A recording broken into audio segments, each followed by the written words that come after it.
fell in love with an emo girl. Just kidding. Hey hotties, how you healing? How you feeling? I'm Zenzi, and this is Hotties Heal.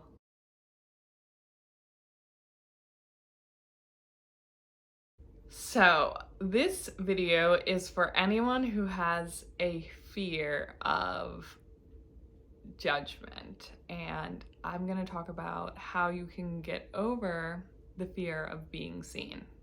It's time to stop holding yourself back because you're afraid of being judged. The reality of life is people are probably gonna judge you whether you try to avoid it or not. So you might as well just get over it. Easier said than done, of course, but it's just the hard truth, babes. Some people may look at it as a self-preservation tool, but it's actually very harmful to hide away your true authentic self out of fear of judgment. And it's selfish as well because you aren't sharing your God-given gifts with the people who want to receive them. The things that make you special were given to you as blessings to share with the world, not hide away.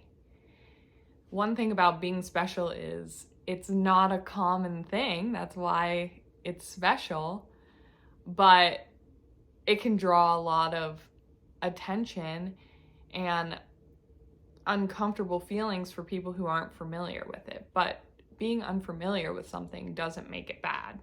The real goal here is to disassociate your uniqueness with things being bad. People are uncomfortable with the unknown, but if you get to know it, it wouldn't be so uncomfortable, right? It's time to start embracing your authentic self. Don't focus on the people who aren't celebrating you.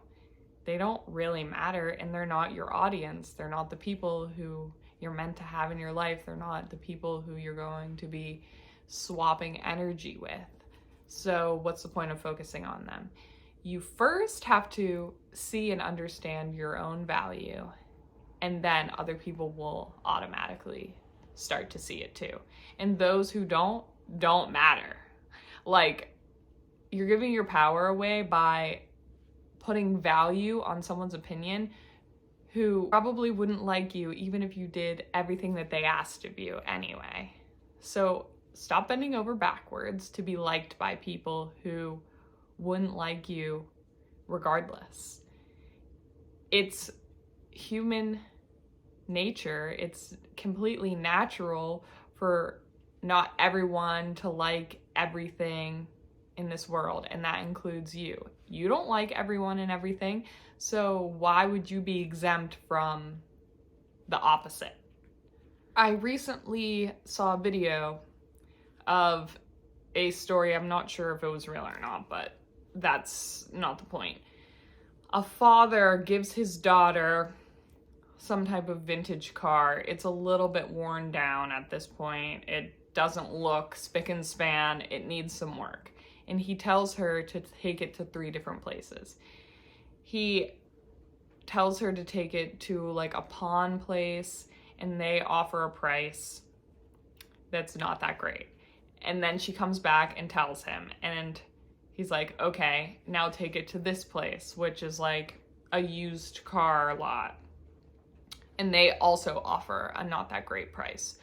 But then he tells her to take it to some high society club, and they're willing to pay hundreds of thousands of dollars for this car. And it's the exact same car that the other 2 places tried to lowball her at.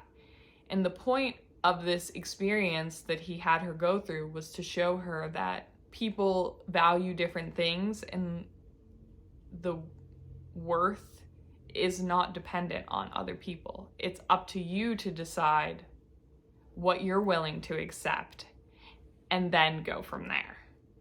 If you believe that you're worth more than what people are labeling you as or how they're trying to paint you, be good with that and know that, and find the people who will celebrate you. And the reality of it is, When you are willing to see your worth despite other people potentially telling you you're not worth that, or they don't resonate with what you're sharing, and they think what you're trying to do is silly, it doesn't matter what they think. It matters what you think. It matters how you feel about what you're doing. If you continuously allow others to dictate how you feel about yourself, what you're gonna do, how you present in the world, what you're gonna produce to the world, you're never gonna be happy, number one, and you're never gonna be successful, number two, because you're always trying to please somebody else that is not you.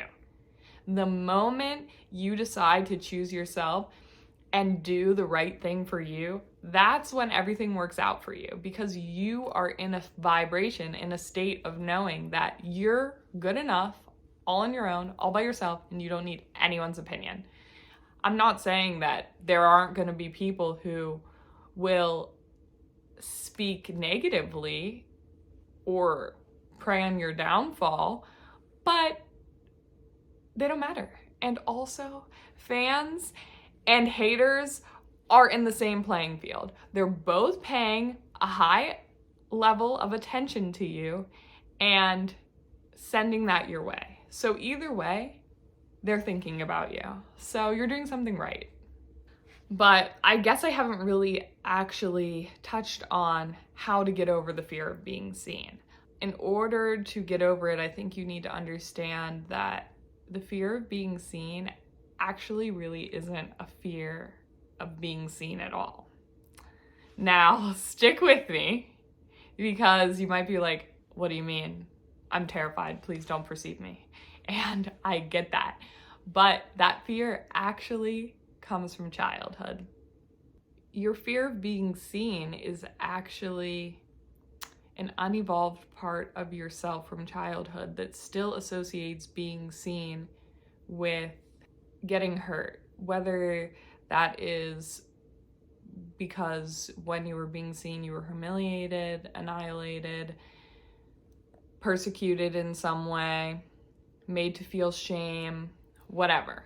Any of those negative emotions. That's the part that you're holding on to that's keeping you in this cycle of fear. And this cycle of fear is associated with being perceived. That is also the part of you that actually needs to be seen open-heartedly and compassionately, not by the world around you, but by yourself. And the more you're able to see yourself wholeheartedly without judgment, the less likely you are to project that pain into future experiences. I heard someone else talking about this and I realized how true it is. The more you practice seeing yourself in a compassionate, open-hearted, non-judgmental way, the more you'll be able to trust yourself and trust that you're building up the emotional capacity to go up against potential negative experiences associated with allowing yourself to be fully seen without closing your heart space and abandoning your true and highest self.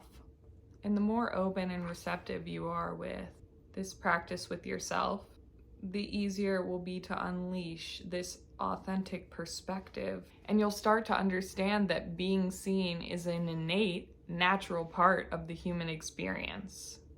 It's normal and instinctual to want to be seen, because being seen is about connecting with people, and connection is the number one purpose of life. Without connection, we have nothing. People seem to forget that we're here to connect with other people.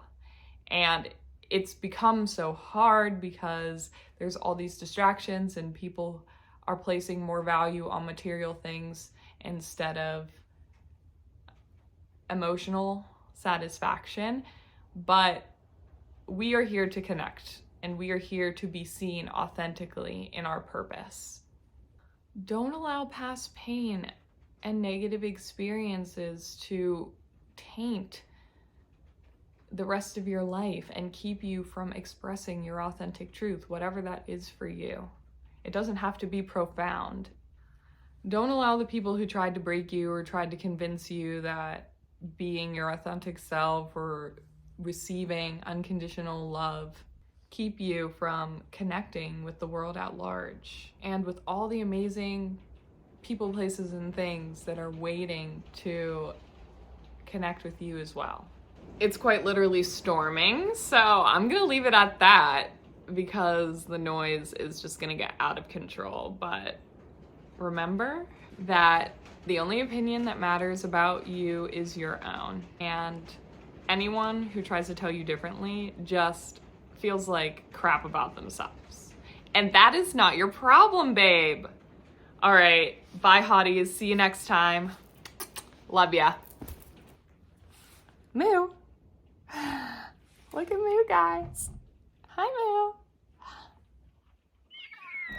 Moo.